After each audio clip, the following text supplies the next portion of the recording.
2014 వచ్చిన తర్వాత కొద్ది తప్ప 2015 వచ్చాం. వచ్చిన కారణం వల్ల 300 హౌస్ అయితే సరిపోతుంది ప్రజలకి న్యాయం చేస్తుంది. దాని మీద భూము ల్యాండ్ 11 ఎకరాల ల్యాండ్ గవర్నమెంట్ ల్యాండ్ చేసిన తర్వాత తీస్తే 6 ఎకరాల ల్యాండ్ తీసేశారు. 170 మంది డిపార్ట్మెంట్, పోలీస్ డిపార్ట్మెంట్, 60 మంది రెవెన్యూ చేస్తే నువ్వు పెట్టడం ఏంటి, మేము పెడతామని ముందుకొచ్చి 180 మంది, ఇదిగో రికార్డు పరంగా ఉంది, 180 మంది 15,000 రూపాయలు ఇచ్చారు. నువ్వు పెట్టడం మా కోసం ఇల్లు వచ్చి మేము పెట్టదామని ముందుకు వచ్చి ఇచ్చారు. ఇచ్చిన తర్వాత రోజుకి మినిమం ₹1,20,000, ₹1,20,000 ఖర్చు పెట్టారు. 11 రోజుల్లో 6 ఎకరాలు తీశారు.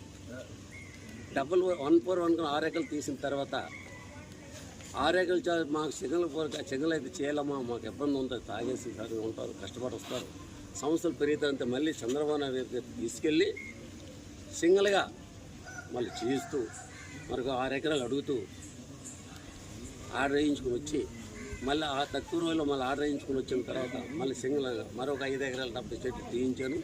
ఆ 5 ఎకరాల 70 చెట్లకి ఎంఆర్ఐ గారు ఏమన్నారు, దిలీప్ చక్రవర్తి ఎంఆర్ఐ గారు ఆ రోజు, అయ్యా ఇప్పటికైతే మేము 6 ఎకరాలు తీస్తాం, ఇంక మీరు అదనంగా తెచ్చుకున్నా కనుక జేసీపీ నువ్వే పెట్టుకొని ఖర్చు భరించి నువ్వు చేయించితే అని చెప్పడం జరిగింది. అప్పుడు జేసీపీ గంటకి 800, రాత్రిపూలు 24 గంటలు చేయిస్తూ 9 రోజులు చేయించారు.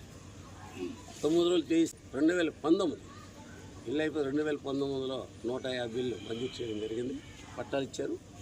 పట్టాలు ఇచ్చిన తర్వాత ఆ ఇంటికి 7,50,000 రూపాయలు గవర్నమెంట్ డీడీ తీశాను. మళ్ళీ స్టేషన్కి మళ్ళీ కోర్టు పరంగా ఈ రోజుకి ఇంటికి 5,000 ఖర్చు పెట్టి కోర్టుకి హైకోర్టు 8వ నెల 31ని 140 ఇల్లు ఇస్తే అందులో 21 మంది ఇల్లు వెళ్ళలేదు. ఆ వెళ్ళకపోయిన వాళ్ళు 21, ఇవి 76,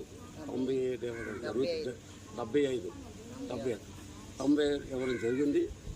అందుకు నామాను ప్రతిపక్షం వైఎస్ఆర్ పార్టీ వచ్చి ఏ రోజైనా మట్టి కానీ సరే రోడ్డు కానీ సరే ఒక బిల్లు కట్టి చూపించగలరా, లేకపోతే 10 ఇళ్ళు కానీ తెచ్చి కట్టారా, నామాను బుద్ధ చల్లడానికి ఏది చేయలేదు. చేయక నామాను బుద్ధ చల్లడం అది తప్పని ఖండిస్తున్నాను. దానికి ఈరోజు వైఎస్ఆర్ పార్టీ వాళ్ళు